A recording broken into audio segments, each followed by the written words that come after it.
Perdón, me acabo de decir exactamente. Bueno, en cambio, si desiste del derecho, renuncia a su pretensión, digamos así, y ya no puede iniciar luego una nueva acción. Esa es una diferencia fundamental entre el desistimiento del proceso y el desistimiento del derecho. Bueno, hay que plantearse, y el código así lo plantea, si se requiere la conformidad de la otra parte, es decir, del demandado para desistir del derecho o desistir del proceso. Bueno, si se desiste del derecho, ¿ustedes qué piensan? ¿Es necesario la conformidad del demandado?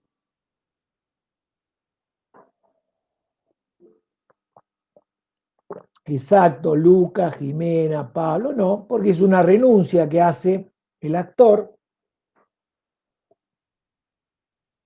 y no requiere ningún consentimiento. En cuanto al desistimiento del proceso, sí necesitamos hacer una distinción. Si el actor desiste del proceso antes de que esté notificada la demanda, tampoco necesita el consentimiento del demandado. Pero ¿qué pasa si la demanda ya ha sido notificada? Ahí sí el código exige la conformidad del demandado. Y si éste lo presta, se ordena el archivo del expediente. Lo mismo si no se manifiesta, es decir, ante el silencio del demandado, se lo tiene por conforme. ¿Y por qué el demandado tendría interés en continuar el proceso? Si el actor le está diciendo desisto del proceso, le está comunicando que desiste del proceso, ¿qué más quisiera el demandado que desembarazarse, digamos así, de ese proceso que tiene en ciernes? ¿Qué les parece a ustedes? Porque otra vez me contestan la reconvención. ¿Por qué la reconvención? Creo que No, lo llevan para ahí, por ahí. para evitar un nuevo proceso. Exactamente, Pablo. Justamente, yo creo que ahí en el audio se planteaba esto, porque busca obtener, y claro, esas son las, bien Karen también, porque busca obtener la cosa juzgada. Ustedes imagínense que el demandado considera que le asiste la razón y que el proceso está dado en esta etapa de tal manera que él tiene muchas posibilidades de vencer, de ganar el juicio. Entonces, ¿qué va a querer? No le va a dar la oportunidad al actor de iniciar un nuevo proceso, de mejorarlo, si se quiere, si él había hecho una mala estrategia. Entonces, el demandado se podría oponer. Y como dice acá Karen, porque también va a obtener la cosa juzgada. Es decir, entonces que una vez hecho el traslado de la demanda, sí debe necesariamente requerirse la conformidad del demandado. Para el desistimiento del derecho no se requiere la conformidad de la otra parte.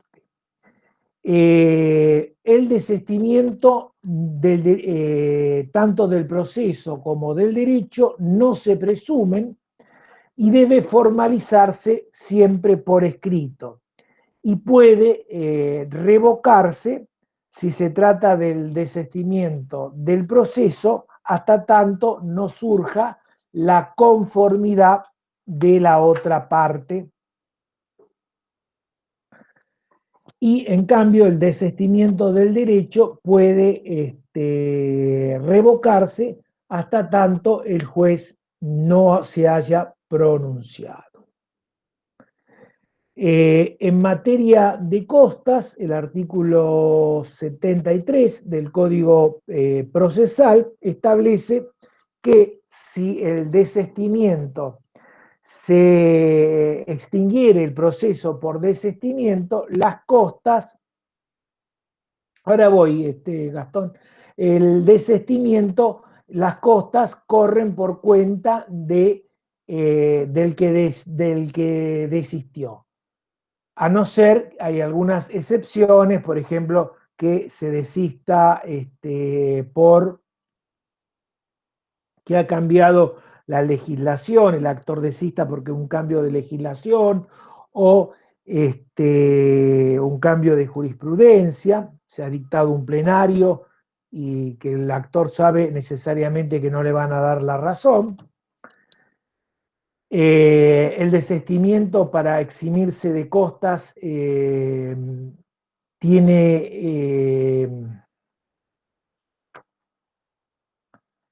en esos casos, bueno, en esos casos se lo exime de costas o también el desistimiento podría ser establecer si ambas partes desisten del proceso, las mismas partes pueden establecer, que es lo que se acostumbra, a que cada uno soporte las costas. Es lo que se llama, que decíamos creo que acá en la otra clase, que las costas se establezcan por el orden causado. Cada uno soporta sus costas. Acá Gastón decía, ¿puede explicar cuál es la diferencia entre desistir del proceso y del derecho? Bueno, cuando se desiste del proceso, Gastón y a los demás, vuelvo a reiterar, se puede iniciar un nuevo proceso. En cambio, cuando se desiste del derecho, ya no se puede iniciar un nuevo proceso por la misma causa, contra el mismo sujeto, por el mismo objeto. Esto sí se permite cuando se desiste del proceso. El desistimiento del derecho no requiere la conformidad de la otra parte. El desistimiento del proceso distinguimos. Si se desiste del proceso antes de notificar la demanda, no requiere la conformidad del demandado. Y si se llega a desistir después de notificada, sí se requiere la conformidad del demandado. Si el demandado no contesta ese traslado, se entiende que está conforme. ¿Queda más claro, Gastón? No sé si te quedó. Bueno, perfecto. Bueno, eso es en cuanto al desistimiento. Estas son las pautas que tiene que tener en cuenta de cómo juega el desistimiento del proceso y el desistimiento del derecho. Tengan en cuenta también el artículo 2547 del Código Procesal, especialmente si se desiste del proceso. Ustedes saben que la prescripción, la demanda, mejor dicho, interrumpe la prescripción, y si el actor desiste del proceso, es como si nunca se hubiera interpuesto la demanda. Y por supuesto, entonces, la prescripción sigue corriendo. Así que eso hay que tenerlo debidamente en cuenta. Otro de los modos distintos de terminación del proceso lo constituye algo que nosotros ya vimos cuando hablamos de las distintas actitudes que podía tomar el demandado ante la notificación de la demanda. Y esto era el allanamiento. El allanamiento... Profe, Sí. una pregunta antes de pasar al Sí, allanamiento. sí, cómo no. Sobre desistimiento, me has dicho en el audio que para el desistimiento del proceso el representante voluntario no necesitaba poder especial. Exacto. Y habías dicho el Exacto. artículo 375, inciso I, pero el 375 habla sobre la carga de la prueba. El 375, inciso I, ¿de qué? Del código... Yo entendí que del Código Procesal. No, creo que es del Código Civil. No lo tengo acá, pero fíjate en el Código Civil. No, no, debe Ok, ser del Código Civil. No, no, no. Ese no es. De procesal seguro que no es. Bueno, les ok, decía que gracias. el allanamiento es el sometimiento que hace el demandado, el sometimiento a la pretensión que hace el demandado. Y que es un acto jurídico unilateral, no requiere el consentimiento o la conformidad del actor, y siempre que no esté comprometido el orden público, el juez lo homologa. Debemos distinguir el allanamiento de lo que es la admisión. Nosotros, cuando hablamos de la admisión, que puede ser expresa o tácita, nos referimos a los hechos. El actor, el demandado puede admitir los hechos narrados por el actor en su demanda, una admisión expresa, o su silencio, sus evasivas, su contestación en forma ambigua puede tenerse, el juez podrá tenerlos por ciertos esos hechos. Entonces los tiene por admitidos. La admisión se refiere a los hechos, el allanamiento es la pretensión, es allanarse a la pretensión del actor. Tampoco el allanamiento debe ser confundido con la confesión. ¿Por qué? Porque la confesión es un reconocimiento que hacen las partes sobre uno o varios hechos personales que lo perjudican y que benefician a la otra parte. Acá el allanamiento recae sobre la pretensión. Y respecto al simple reconocimiento, el reconocimiento es reconocer el derecho, el fundamento de la pretensión. En cambio, el allanamiento es simplemente el sometimiento, más allá de si tiene o no razón el actor. Es el sometimiento a la pretensión del actor.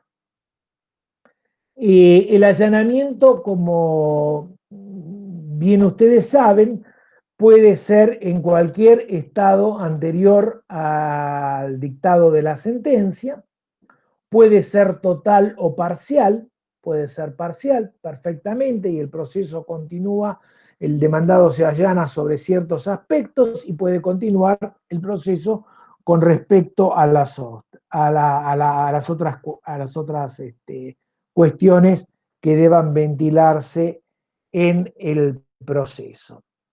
No basta solamente allanarse, sino que debe el demandado, como habíamos dicho, debe allanarse y cumplir con lo que se le reclama en la pretensión al actor. Para que el demandado sea eximido en costas, el artículo 70 establece que el allanamiento debe ser total, debe ser real, es decir, no solamente vale allanarse, sino debe cumplir con la prestación, incondicionado, oportuno, total y efectivo. Bueno, esto es con respecto al allanamiento. Después, por otro lado, tenemos también otro modo de determinación del proceso, es la conciliación. La conciliación, ¿cuándo hablamos de la conciliación nosotros en el proceso especialmente? En la audiencia preliminar. En la audiencia preliminar. La conciliación se realiza ante el juez a través de fórmulas conciliatorias trata de avenir a las partes, de arreglar las diferencias que existan entre las partes, es decir, la conciliación siempre se lleva a cabo ante el juez, a diferencia de la mediación que se lleva a cabo, que también es una negociación, un avenimiento, pero que se lleva ante el mediador. La mediación es extrajudicial, es un trámite administrativo. La conciliación se lleva delante del juez y toda fórmula conciliatoria que proponga el juez no implica un prejuzgamiento y además de la audiencia preliminar, uno de los deberes del juez es tratar de conciliar a las partes. Lo cierto que antes de dictado la sentencia, el juez en cualquier momento puede llamar a las partes para conciliar. El otro modo también de terminación del proceso es la transacción. Ustedes saben que la transacción es, si bien está regulado como un contrato en el nuevo Código Civil, es un medio también de extinción de las obligaciones. Es decir, las partes se hacen concesiones recíprocas para extinguir obligaciones litigiosas, es decir, que presuponen un proceso iniciado o obligaciones dudosas, es decir, la transacción puede ser extrajudicial o judicial llevada a cabo en el mismo proceso y luego homologada por el juez. Presta su conformidad, es decir, hay ciertos actos que no, especialmente los derivados del derecho de familia, no las cuestiones patrimoniales, pero sí los derivados del derecho de familia, que no son, o donde está interesado el orden público, no son objeto de transacción. Este es otro de los modos en que se puede dar culminación al proceso. Y finalmente existe otra institución que nos produce cierto dolor de cabeza a los abogados, especialmente por la responsabilidad civil que podamos llegar a tener y la responsabilidad profesional que se va a ventilar ante el Tribunal de Disciplina que está en la órbita del Colegio Público de Abogados. Y me refiero al instituto de la caducidad o perención de la instancia. Ustedes saben que uno de los principios que nosotros vimos, el principio dispositivo, son a las partes las que deben impulsar el proceso. En este caso, el actor debe impulsar el proceso para que pueda culminar con el dictado de la sentencia, para que los procesos judiciales no duren en forma indeterminada, que es un poco también el sentido de la prescripción, lograr una seguridad jurídica. No se puede reclamar la acción, iniciarla después de pasado tantos años. Con la caducidad pasa lo mismo, no se puede tener indefinidamente paralizado, entre comillas, aunque no sea la definición técnica, o inactivo el proceso judicial. Y por eso existe este instituto que es la caducidad o también conocida como perención de la instancia. Recuerden que la instancia es el conjunto de actos procesales que comienza con la interposición de la demanda y que va a culminar con el dictado de la sentencia definitiva. Recuerden que uno de los efectos principales de la interposición de la demanda era la apertura de la instancia. Y el código exige, o establece, mejor dicho, que la instancia comienza con la interposición de la demanda y aunque no se haya notificado. Esto quiere decir que, dictada la resolución que ordena el traslado de la demanda, empiezan a correr los plazos. ¿Para qué? Para que el demandado inste al proceso. ¿Cómo lo va a instar?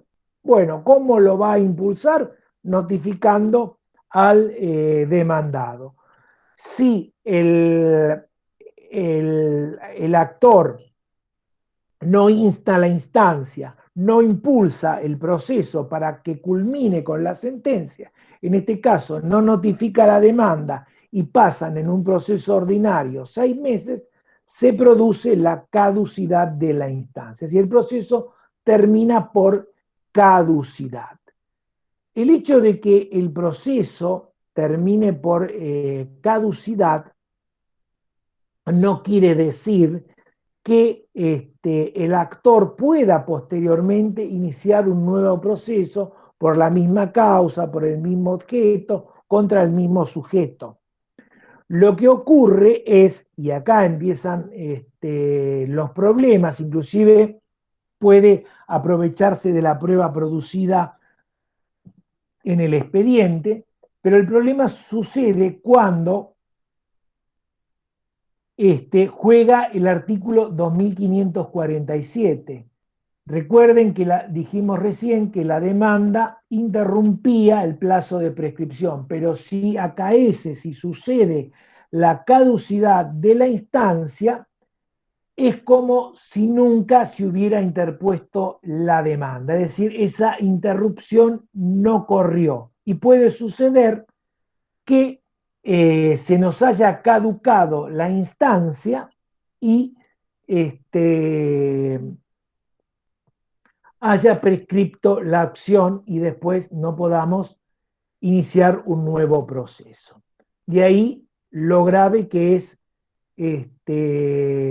caer o que nos decreten, mejor dicho, la caducidad de la instancia. Otra cuestión que tenemos que tener en cuenta en materia de caducidad es que los plazos se cuentan corridos por días, los días inhábiles se cuentan. Acá no es como vimos siempre que hablábamos de días hábiles.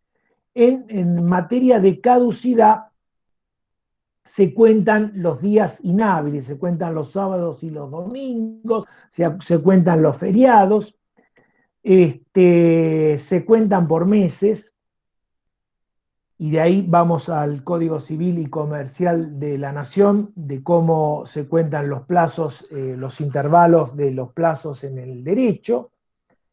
Lo que se excluye solamente son las ferias judiciales, es decir, la feria grande de enero y la feria chica, que es la de julio. Esos necesariamente se excluyen del cómputo del plazo porque en esos periodos las partes no pueden activar el proceso.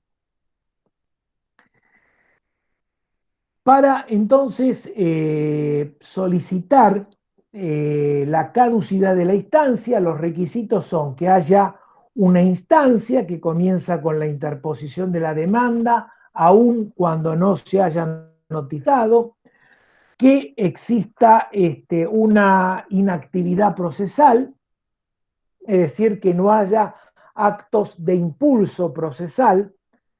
Actos, esto es una regla que tenemos que tener en cuenta. Es muy casuística la idea de qué actos impulsan o no el proceso. Lo mismo que cuando hablábamos de nulidad. Yo les decía que tengan como norte, como parámetro en la nulidad cuando hay indefensión. Y acá en la caducidad pasa algo parecido.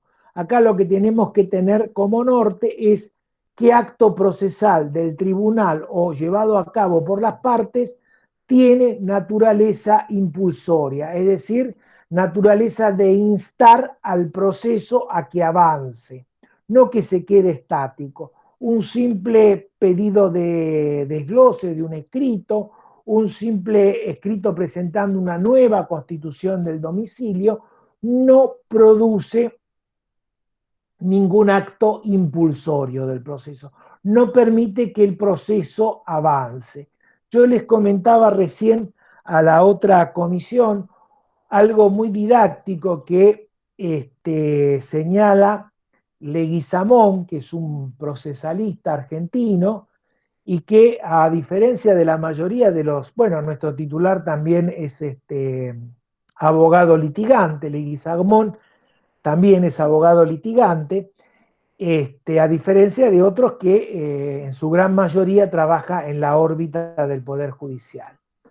Leguizamón da un ejemplo en donde uno puede ver cuál es el acto de impulso. Él dice de correr un mueble pesado que hay que sacarlo a la calle.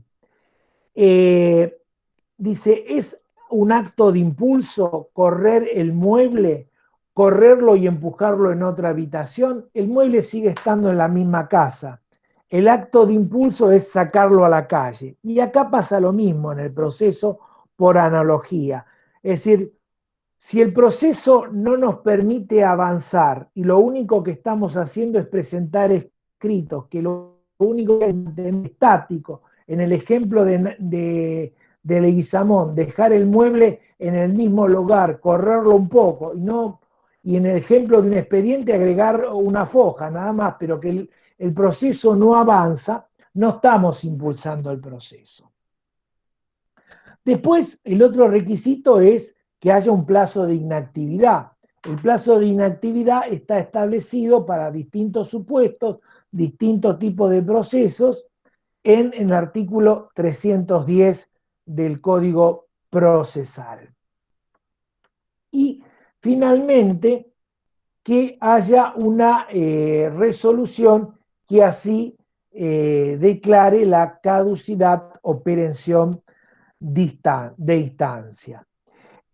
Porque la caducidad, digamos, debe dictarse una resolución concreta que la declare. ¿Quién pide o cómo se pide la caducidad de la instancia? La caducidad de la instancia puede ser tanto dictada de oficio como a pedido de parte. El demandado podría pedir la caducidad de la instancia, el apelado podría pedir la caducidad de la segunda instancia, cuando el apelante no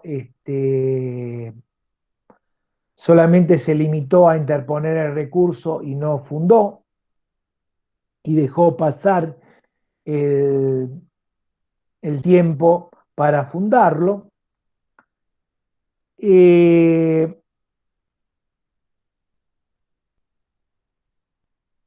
Hay que tener en cuenta que la caducidad de la instancia podría ser declarada de oficio y que las partes, si no, podría llegar a realizar una actividad útil.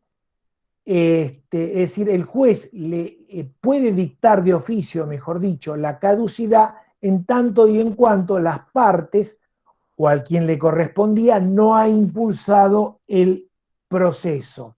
Vencido el término, el juez podría decretar entonces de oficio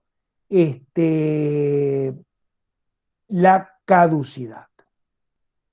Hay ciertos casos en que se suspenden los plazos de caducidad y vencido la causa que produjo la suspensión de la caducidad, se reanuda el plazo, por ejemplo, cuando las partes hayan resuelto establecer la suspensión de los plazos. Bueno, en ese caso se suspende el plazo de caducidad. Reanudado el plazo, se vuelve o se reanuda contar el plazo. Disculpe. En cambio, ahora voy, Ana, Sí, cualquier caso de interrupción de la caducidad es porque ya se empieza a contar un nuevo plazo, porque ha habido un acto procesal idóneo que impulsó el proceso. Entonces se vuelve a contar todo de nuevo. Si se suspendió, una vez vencido la causa por la cual se estaba suspendido el plazo, se reanuda. Sí, me decías, Ana María. No me había quedado claro, ¿por qué motivo no me quedó claro lo último que explicó cuando lo frené? Se puede vencer, se puede pedir la caducidad y ahí Sí. no me trabé. ¿A qué te referís? ¿A la suspensión a la suspensión de la caducidad? Había dicho que por no sé cuál motivo, no lo llegué a anotar, se podía suspender el plazo y Claro, vencido el plazo se que podía volver. claro, claro.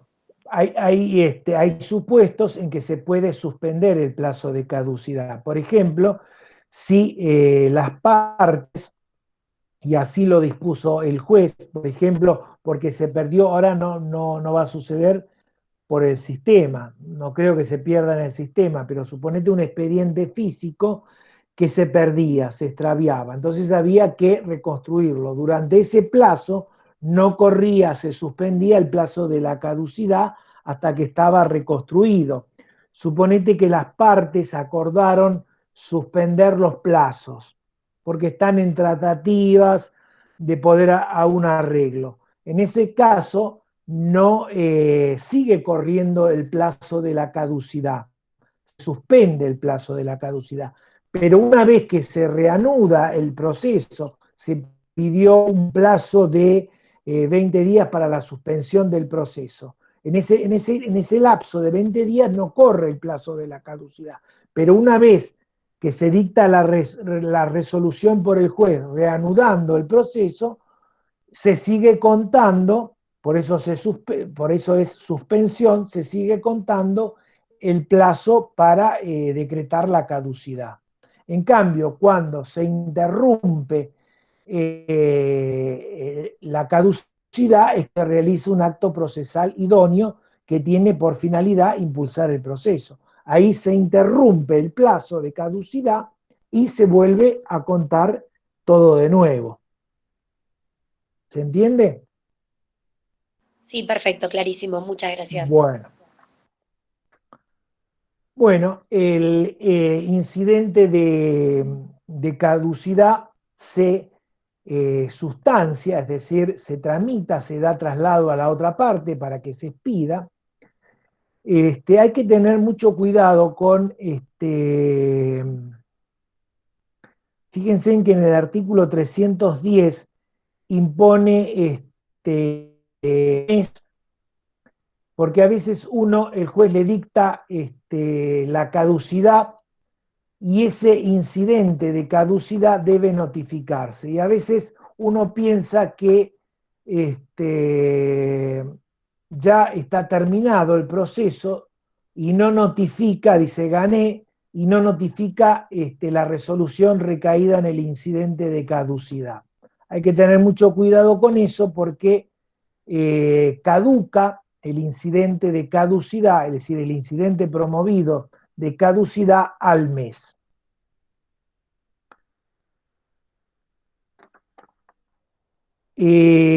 Finalmente, en cuanto a las costas, se imponen al actor, ¿no es cierto?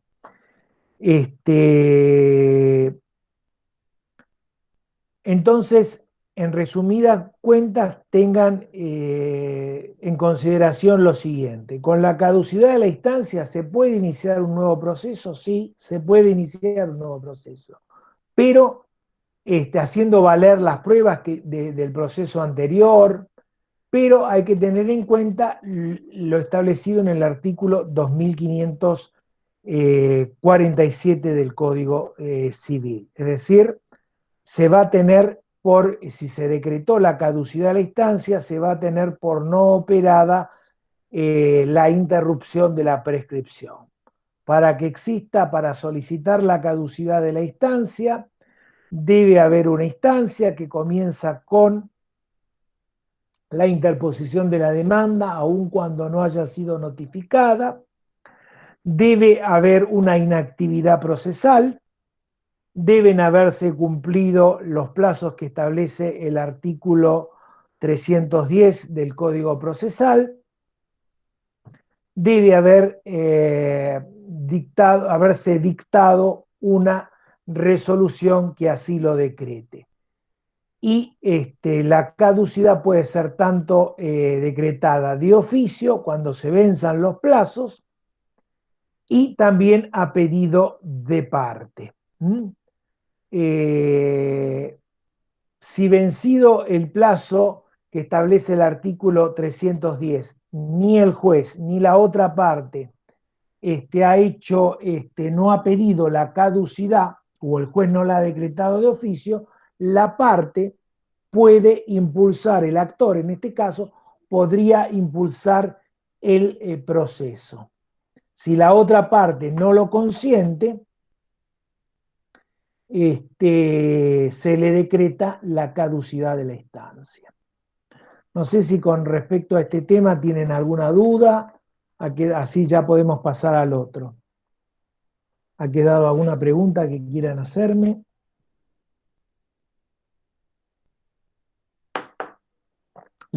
Pablo, ¿la resolución de la caducidad es una sentencia definitiva declarativa? Sí, dentro de las... en realidad la caducidad pone fin al proceso y sí puede dictarse una sentencia, es de tipo declarativa, sí, es declarativa. Dentro de la clasificación que nosotros vimos, es una declaración, es una resolución declarativa, sí. Basta la sola declaración, digamos. Y es apelable en tanto y en cuanto haga lugar a la caducidad. La caducidad es de interpretación restrictiva. Si no, el juez no hace lugar a la caducidad, es inapelable. Bueno, ¿algo más sobre estos temas?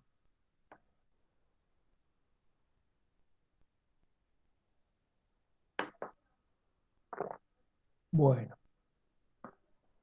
Ahí Agostina había aclarado que es el 375, inciso I del Código Civil. Gracias, Agostina.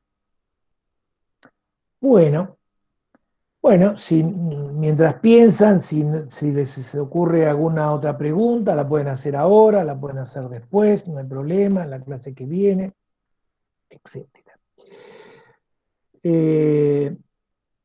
No me quedó muy claro el tema de la notificación, dice Juan, de la resolución de la caducidad.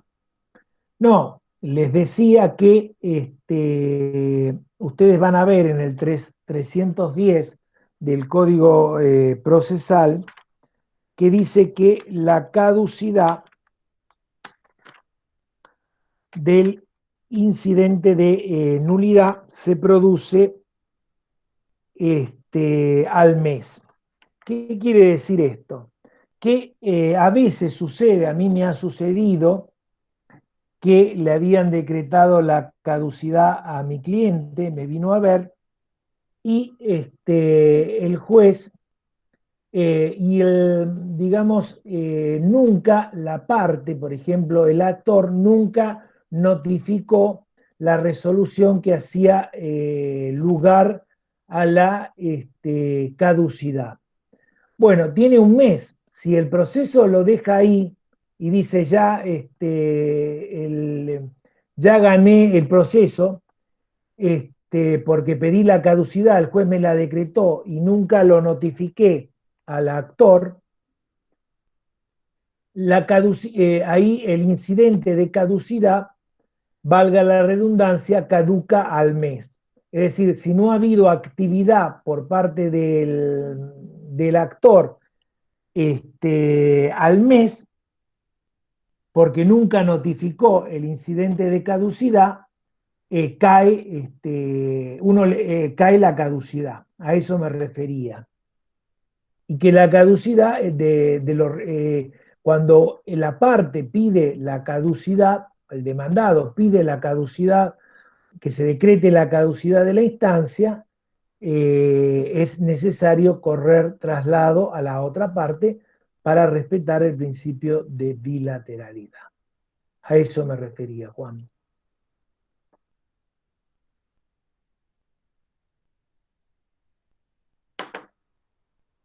Bueno, pasamos ahora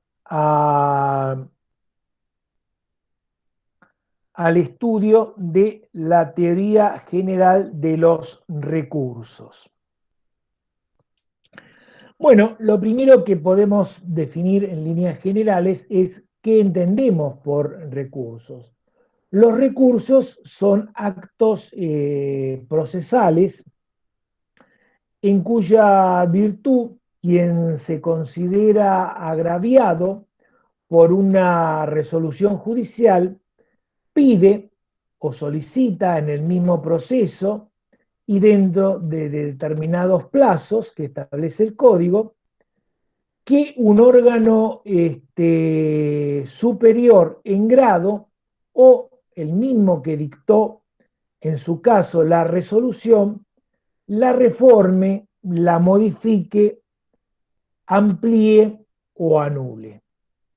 En definitiva, los recursos son instrumentos procesales, son medios de impugnación de las resoluciones judiciales. Es un modo de atacar, digamos así, las resoluciones judiciales. ¿Para qué existen los recursos? Bueno, los recursos existen para evitar la posibilidad del error judicial. Es decir, y para una mejor administración de justicia. Se parte de la afabilidad humana, la afabilidad del juez. El juez puede errar su pronunciamiento y bueno, a través de los recursos se trata de subsanar los errores en que pueda incurrir la resolución que dé el juez, dando la posibilidad, si se quiere, al mismo juez, al mismo órgano que dictó la resolución, para que enmiende ese error, para que lo corrija, o a través de un órgano superior en grado, que en este caso son las cámaras de apelaciones, integradas por salas, y las salas integradas por 3 jueces, para que puedan subsanar el error en que ha incurrido el juez de primera instancia. Se supone que 3 jueces pueden ver ciertas cosas, a lo mejor mejor que el juez de primera instancia. Claro que vamos a ver que no todas las resoluciones están sujetas a recursos, y no todas las resoluciones, si bien son las menos, son apelables. La doble instancia no es una garantía constitucional, ustedes no la van a ver digamos, reflejada en la Constitución Nacional, y la Corte dijo que la doble instancia hace o es requerida como integrante de la garantía del debido proceso cuando la ley o el legislador la ha instituido. Vamos a ver alguna excepción. Esto, por supuesto, no rige en materia de derecho penal. Acá tenemos la Convención Americana de Derechos Humanos, el Pacto de San José de Costa Rica, que establece la doble instancia, en principio solamente para las causas penales. Así que en materia civil no estaría corriendo, digamos, la obligatoriedad de la segunda instancia, salvo que el legislador la haya instituido. En ese caso, sí constituye una garantía del debido proceso legal. Bueno, les iba a decir cuáles son los requisitos para que una resolución pueda ser impugnada. En primer lugar, y es una verdad de perogrullo, debe existir una resolución judicial.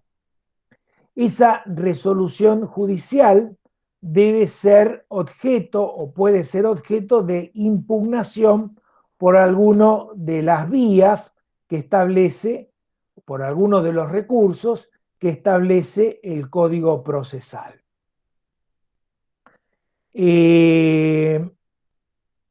La resolución judicial, cuando ha alcanzado la autoridad de cosa juzgada, es decir, cuando se halla firme, es decir, cuando se halla preclusa, es decir, no se puede ya plantear ningún recurso porque ha pasado los plazos de interposición del recurso, bueno, en esos supuestos ya no es posible interponer recurso alguno. Es decir, que no solamente tenemos que tener una resolución judicial, sino también hay un determinado plazo para interponer el recurso. Una vez vencido ese plazo que establece el código, que vamos a ver generalmente son de 3 días para la revocatoria, 5 días para la apelación.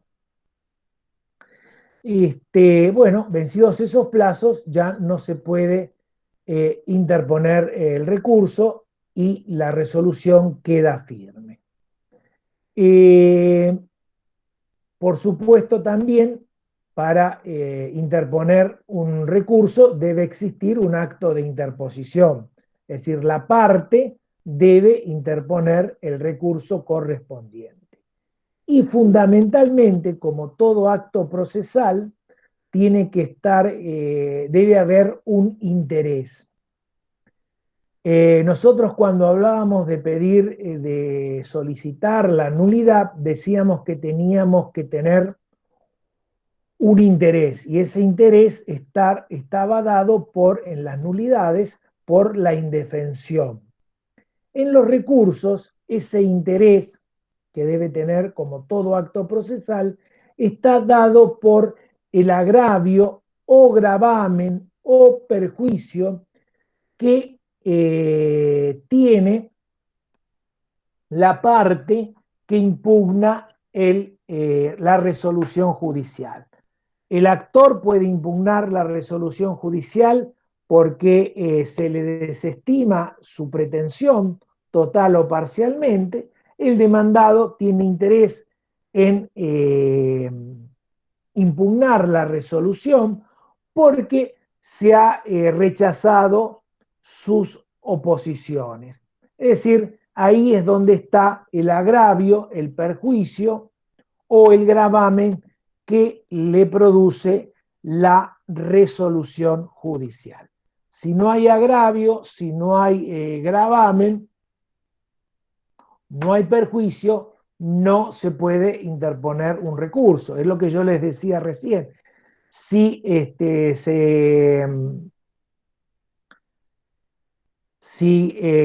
el juez no hace lugar a la caducidad, no es apelable por el que la solicitó porque no le causa ningún gravamen.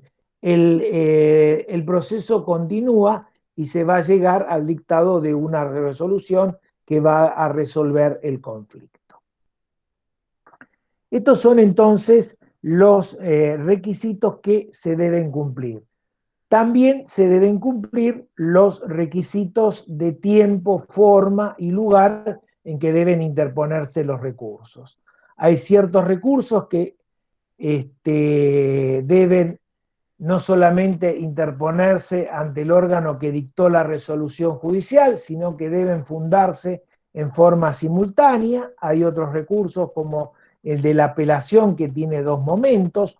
Uno es el de la interposición y el otro es el de la fundamentación. Deben interponerse en un plazo, en una determinada forma, especialmente cuando veamos el de la apelación. Bueno, todo esto debe ser cumplido para hacerse lugar a los recursos. Nosotros hablamos del llamado juicio de admisibilidad del recurso, que generalmente está a cargo, este juicio de admisibilidad, a cargo del juez de primera instancia, que es el que va a observar si el recurso está interpuesto en debida forma, en tiempo, en el lugar que corresponde, y hace un juicio de admisibilidad del recurso. Después está el llamado juicio de fundabilidad del recurso, es decir, es el órgano, a qué órgano judicial le corresponde atender si ese recurso que se interpone contra una resolución judicial es o no fundado. A veces subsiste el juicio de admisibilidad y el juicio de fundabilidad en el mismo órgano. Nosotros vamos a ver que cuando se interpone la revocatoria, que se interpone ante el mismo órgano que dictó la resolución, es el que hace el juicio de admisibilidad y también el juicio de fundabilidad, es decir, analiza si el recurso interpuesto está bien en tiempo, si ha sido bien interpuesto en tiempo y forma, y al mismo tiempo hace el juicio de fundabilidad, es decir, analiza si la resolución está errada o no. Pero, por ejemplo, en el recurso de apelación, sin perjuicio de las atribuciones que tiene la Cámara como juez del recurso, el juicio de admisibilidad le corresponde al juez de primera instancia, es decir, el juez de primera instancia va a analizar si el recurso de apelación está interpuesto en tiempo y en debida forma. Pero la fundabilidad, es decir, el juicio de fundabilidad, si el recurso es o no fundado, lo va a hacer la Cámara. Por eso hacemos esta distinción. Hay una clasificación de los medios de impugnación que distingue entre remedios y recursos, entre recursos ordinarios y recursos extraordinarios. La distinción entre remedios y recursos es doctrinaria. Vamos a ver que el Código Procesal no establece, digamos, esta distinción. Los remedios son aquellos, digamos, aquellos actos en los cuales que son objeto de impugnación y que son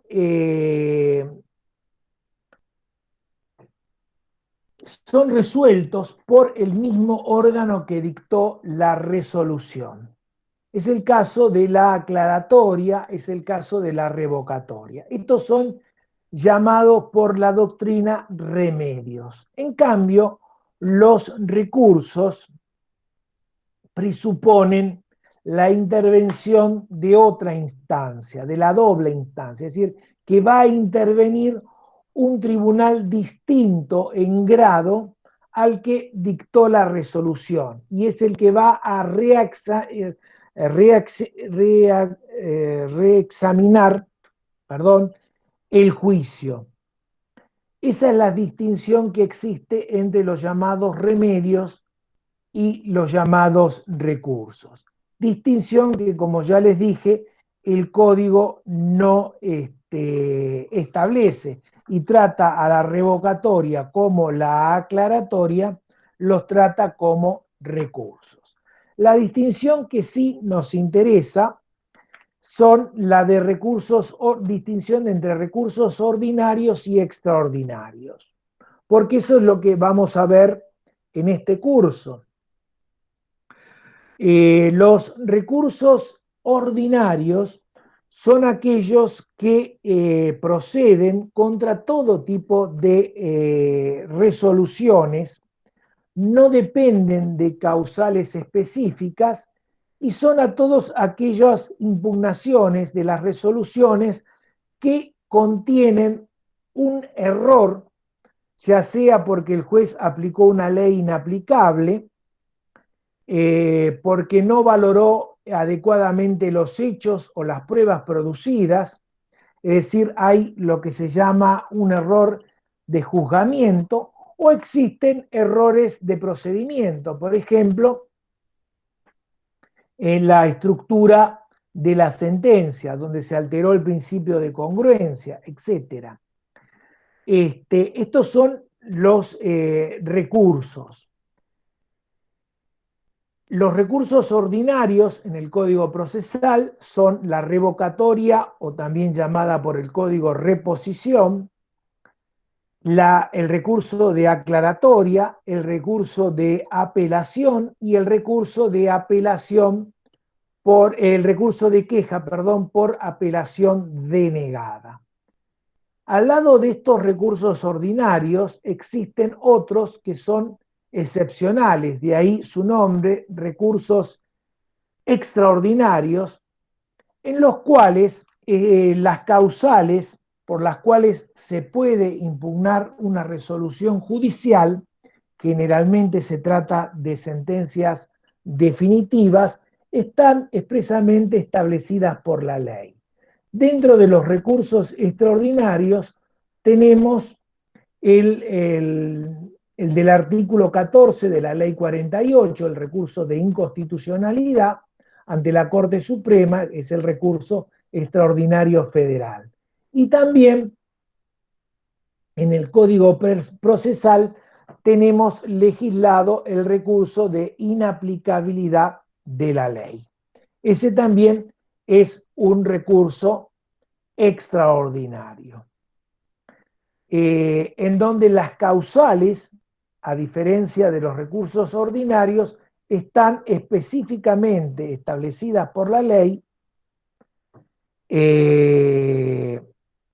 y generalmente se ataca las sentencias definitivas. El órgano llamado a entender tiene establecido las causales expresamente por la ley. En cambio, en los recursos ordinarios, vuelvo a repetir, lo que se ataca son los errores de juzgamiento, es decir, el juez aplica una ley que no corresponde, no valora bien los hechos, no valora las pruebas o existen errores de procedimiento. Esa es la distinción que hay que tener más en cuenta. No sé si queda algo más, Candelaria, para hablar del tema de la teoría general de los recursos. Creo que no, por el momento. Creo que no. En las siguientes clases vamos a ir viendo cada recurso en particular. Para la clase de hoy les cargamos ya, si bien ahí preguntaban por el chat, no hay audio de esta parte general, vamos a ir subiendo audio de cada recurso en particular. Les cargamos un cuadro con todos los recursos, un cuadro de doble entrada, con cuestiones que creemos indispensables que sepan de cada recurso, contra qué resoluciones procede, ante quién se interpone, se funda, sí o no, ante quién se funda, quién resuelve, se sustancia. Entonces, ese cuadro ténganlo presente para, durante las siguientes clases, en la medida en que vayamos viendo cada recurso en particular, ir viéndolo y tener más gráficamente plasmado lo que vamos a ir diciendo de cada recurso. Ese cuadro es el ABC de los recursos, porque los recursos, lo que tenemos que saber es qué tipo de resolución es la que se va a impugnar. De acuerdo al tipo de resolución que se va a impugnar, existe asignado en el Código Procesal uno o más recursos para interponer. Hay un determinado plazo para interponerlo. Tenemos que saber cuál es el plazo para interponer el recurso, porque si no lo interponemos en tiempo, precluye. ¿Ante quién vamos a interponer el recurso? Generalmente, como acabamos de decir, el recurso se interpone ante el juez de primera instancia, salvo después vamos a ver el recurso de queja por apelación denegada, que son, o recurso de apelación de queja por denegación del recurso extraordinario, que son llamados recursos directos que se interponen directamente ante la Cámara o ante la Corte. Pero generalmente el recurso se interpone ante el órgano que dictó la resolución. Esto lo vamos a ir viendo. Les estoy indicando cómo debemos tener, qué es lo que debemos tener en cuenta. Después, la fundamentación del recurso. Va a suceder, como la revocatoria, que la interposición va a coincidir con la fundamentación del recurso. Pero después vamos a ver que en la apelación esto se va a dividir. Por un lado va a estar la interposición y en otro momento, que después vamos a determinar, se va a fundamentar el recurso. Bueno, estas son las cuestiones que debemos tener en cuenta. ¿Quién hace el juicio de admisibilidad? Generalmente el mismo órgano que dictó la resolución. ¿Qué significa hacer un juicio de admisibilidad? Si el recurso está bien interpuesto, si ese es el recurso que corresponde interponer, contra una providencia simple, a secas no se puede interponer la apelación, por ejemplo, contra una sentencia definitiva no se puede interponer la revocatoria. Entonces el órgano que dictó la resolución hace el juicio de admisibilidad. El juicio de fundabilidad hay a veces que coincide con el mismo órgano que dictó la resolución, por ejemplo en el caso de la revocatoria, que es el mismo juez que dictó la resolución la que va a entender sobre el recurso. Va a tratar de enmendar o confirmar su resolución. El juicio de fundabilidad en la apelación lo va a hacer la Cámara. ¿Por qué? Porque es la que va a entender del recurso. Va a decir si el recurso ha sido fundado o no, si esa resolución va a ser modificada o no, o va a ser confirmada. Esas son las reglas que tenemos que tener en cuenta. Y, por supuesto, como cualquier otro acto procesal, vuelvo a repetir, para poder recurrir, para poder impugnar una resolución, esa resolución a la parte le debe causar un agravio o gravamen o perjuicio, que la doctrina lo utiliza como sinónimo. Algún autor distingue entre el gravamen y el agravio. El gravamen está en los considerandos, en la resolución, y el agravio es subjetivo. Pero bueno, no importa. Lo importante es, en definitiva, que la parte que impugna la resolución tiene un agravio y por eso puede impugnar la resolución, tiene un perjuicio. ¿Y ese perjuicio por qué va a estar dado? Porque no se le hace lugar a la pretensión total o parcialmente en el caso del actor, o en el caso del demandado porque no se le hizo lugar total o parcialmente a las oposiciones que él interpuso con la contestación de la demanda. Creo que ahí cierra la teoría general de los recursos. Después, otra cosa que me olvidé, ¿quiénes son los que pueden interponer los recursos? ¿A ustedes qué se les ocurre? Bueno, las partes pueden pero además de las partes pueden interponer a los terceros que entraron al proceso y adquieren calidad de partes. ¿Y qué otros más pueden interponer recursos, impugnar las resoluciones judiciales? Los abogados. ¿Y los abogados por qué podrían interponer algún recurso? ¿Por qué se les ocurre que nosotros podríamos interponer un recurso a nivel personal, no ya por la parte? Por los honorarios, claro. Cuando queremos apelar nuestros honorarios. También el Ministerio Público, el defensor oficial, el fiscal, pueden también interponer los recursos. Bueno, si no hay más dudas o alguna otra pregunta que quieran hacerme o hacernos, que podamos solventarlas. Bueno, Entonces, si no hay más dudas, más allá de que, como siempre decimos, puede ser que no surjan ahora, después van, escuchan el audio, leen, dice, uy, me quedó una duda, la preguntan en la clase próxima. La clase próxima, Candelaria, es el recuperatorio. Así es. Los que no tienen que Recuperar. no dar recuperatorio no van a estar presentes, digamos, porque no vamos a dar clases, solamente asisten los que están en la misma modalidad, los que están que tienen que dar el recuperatorio. Los parciales en general, en su mayoría fueron buenos, ustedes ya tienen su nota. Los que tengan que dar recuperatorio porque les fue mal o porque no concurrieron al primer parcial, vengan, no dejen de venir, no dejen de pasar la oportunidad. Yo creo que mínimamente tienen que tener los conocimientos a esta altura. Así que no dejen de venir y presentarse. Ha habido algunas preguntas o algunas dudas con respecto a si alguno quería levantar la nota y dar recuperatorio. Eso no está previsto reglamentariamente, no es así y no se puede. Bueno, no sé si hay algo más que queramos aclararles, ¿no? No, nada más. Nos vemos nosotros directamente con las clases el lunes próximo.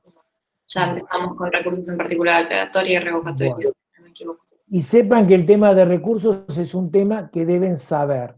Es decir, como nos decían en la época que uno estudiaba, el que no sabe recursos no aprueba la materia. Y eso sigue siendo así. El tema de los recursos es un tema muy importante, es un tema muy troncal y es un tema que tiene sus complicaciones, por eso también es importante que asistan a las clases. Porque leerlo con el código pelado, solamente con el libro, no se entiende. Lleva mucho tiempo entenderlo. Así que nosotros vamos a tratar de facilitarle el estudio. Bueno, será hasta la próxima entonces. Hasta el lunes, chicos, buena semana. Chao, gracias. Chao, profe, gracias. Chao, chao.